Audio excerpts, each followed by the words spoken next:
নমস্কার বন্ধুরা, আজকে আমি আপনাদের শোনাবো নাক গলালে কার কি। পারস্পরিক অভিযোগ আর ভর্ৎসনার কারণে আমি চূড়ান্ত বিরক্ত। কোনো কিছু করতে যাওয়ার আগে তার সঙ্গে সলা পরামর্শ করা ছেড়ে দিয়েছি। তাই এমনকি আমাকে সে কিছু প্রমাণ করার চেষ্টা করলেও কান দেই না তাতে। আমার জন্য এটাই সুবিধাজনক, নার্ভয়ও শান্ত থাকে। সকালে ঘুম থেকে উঠে খাবার বানিয়ে খেয়ে নেই। খাবার শেষে কাপড় চোপড় পরে প্রায় নিঃশব্দে বাসা থেকে বেরিয়ে যাই। বিশ্রাম নিচ্ছে এই ভেবে নিজেকে সান্ত্বনা দেই।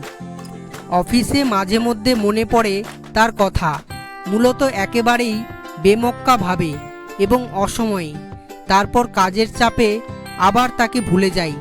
ঘরে ফিরি সচরাচর বেশ দেরিতে। ফিরে অনুভব করি সে বরাবরের মতোই ঘুমিয়ে আছে। দর্শন না করলেই আর কোনো সমস্যা নেই ভেবে ঘুমোতে যাই। ক্লান্ত আমি, কিন্তু সে আমাকে ঘুমোতে দেয় না। অতিবাহিত দিনের প্রতিটি ক্ষুদ্রতম ঘটনারও ব্যাখ্যা বিশ্লেষণ করতে থাকে। সব কিছুতেই তার নাক গলানো চাই। এমনও হয় ভোর পর্যন্ত অভিযোগমালা দাখিল করতে থাকে।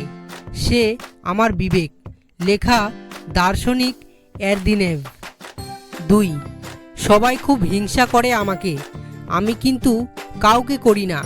তাদের দিকে তাকিয়ে দেখি হিংসায় হলুদ হয়ে গেছে তারা। আমি নির্লিপ্ত, কারণ আমার কাছে দুটি শব্দ, তাতে কি। ধরা যাক রেকিনা একেবারে হাল ফ্যাশনের একজোড়া জুতো কিনেছে। আমি ভাবি তাতে কি, সে তো গ্রীষ্মকালে ছুটি পাবে না, পাবে ডিসেম্বর মাসে। নুত্রবের ভাইয়ের বিশাল বাড়ি আছে ইয়াল্টায়। তার বোন অতিকা এক দোকানের ডাইরেক্টর। আমি ভাবি তাতে কি, তার নিজের তো গ্যাস্ট্রিক। ক্যারিনের স্বামী পিএইচডি করেছে। আমি ভাবি তাতে কি, স্কুলে তাদের মেয়ের তো রেজাল্ট খুবই খারাপ। র্যাপকিন এক বাক্স টাকা জিতেছে লটারিতে। আমি ভাবি তাতে কি, অন্য শহর থেকে অতিথি এসে তার বাড়িতে পড়ে আছে 1 মাস ধরে। তবে হিংসার প্রয়োজনটা যে কি সেটাই তো বুঝি না। বন্ধুরা, ভিডিওটি যদি ভালো লাগে তাহলে একটি লাইক করে দিন এবং চ্যানেলে পাশে থাকার জন্য সাবস্ক্রাইব করে বেল আইকনটি বাজিয়ে দেবেন। এবং ভিডিওটি যদি ইন্টারেস্টিং মনে হয় তাহলে বন্ধুদের মাঝে শেয়ার করে দেবেন। ধন্যবাদ।